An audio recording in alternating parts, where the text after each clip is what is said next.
Welcome to Josh's Green Garage. In this video, I'm going to do what I hope is a short video on this little doodad that I made. Let's get into it.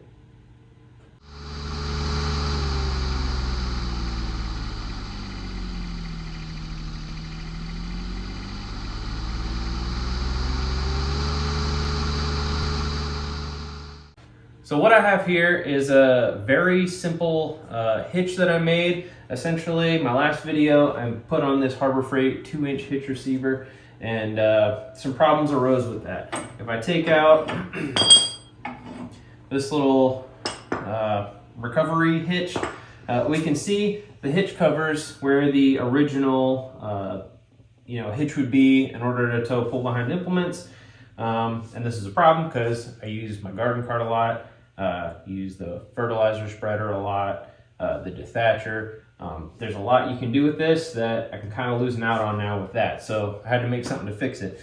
So what I did was just take a simple 2-inch outside diameter square piece of steel. And then this is a 3/8 inch thick piece of plate. Cut it up, drilled a nice big old hole in there, welded it on. Super simple. I didn't want to make a video showing that whole process because, I mean, frankly, like, it would be a really quick video because I'm not going to show the whole timeline of me building it. But then I sprayed it with a zinc, cold zinc galvanizing coating, whatever. And then I put some truck bed liner over it, which I'm not really too happy with how it turned out. It doesn't go on very well and it doesn't look good. I wish I would have just done like gloss black or something. But anyway, it works. So this hitch now I can put in here. And this now is a lot more heavy duty than the original. Well, it's a tight fit. That coating's a little bit thick.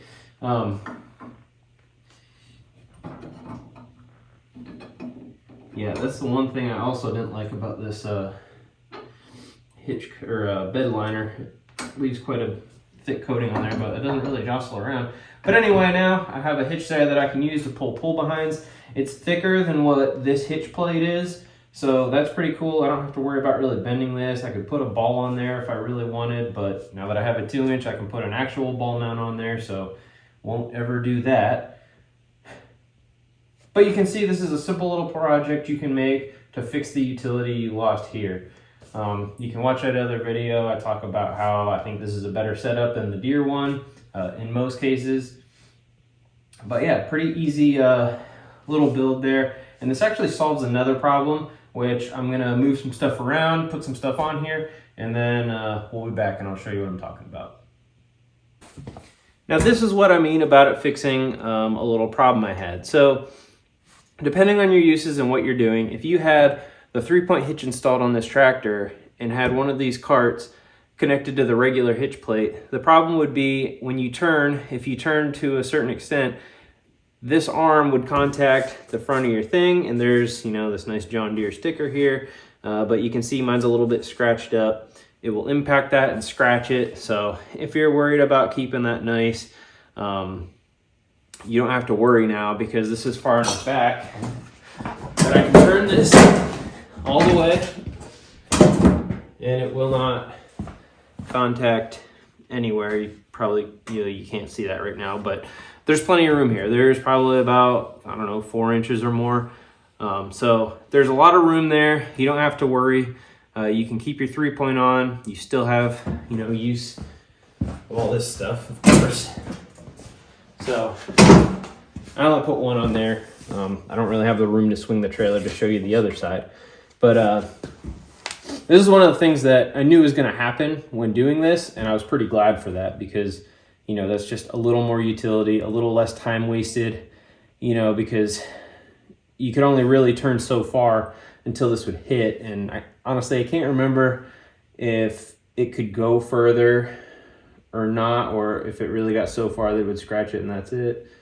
Regardless of the fact, you don't have to worry about these contacting anymore. So this I could see being less of an issue on these plastic ones, but if you have a metal cart, that would probably be more of an issue. It'd be scratching your paint up.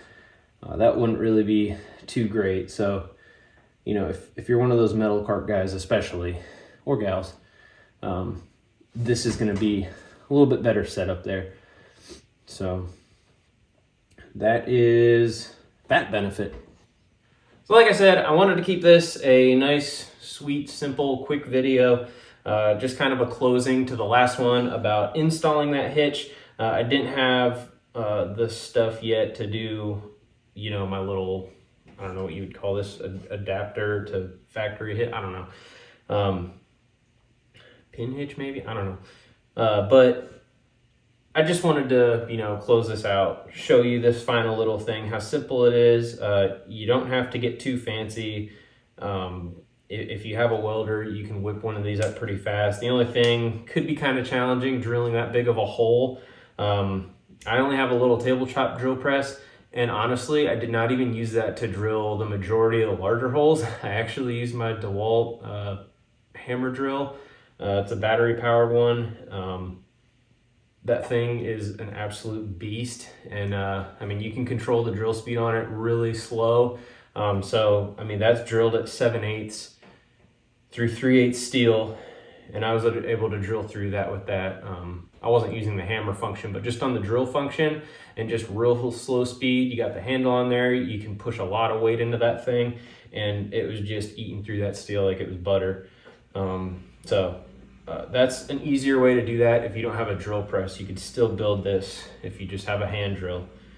And then of course you'll have to drill a hole for the pin. But other than that, super simple project. You might even be able to find like a 1/4 inch hitch ball mount. Sorry, not 1/4 inch, 2 inch. Some of those already have a piece like this kind of already on it that would probably work. The only difference is it's probably a little bit thicker than this. So you might lose a little bit of up and down play in the hitch, but you can see there's plenty of room in here. But just trying to point out some other options for you guys, depending what you're doing and what your use is. So I'm gonna stop talking, I'll wrap this up here. Thanks for watching. If you have any questions or, you know, wondering how I did anything, please let me know. I love answering questions, love reading them. So that's all I got. Thanks for watching. Have a good one.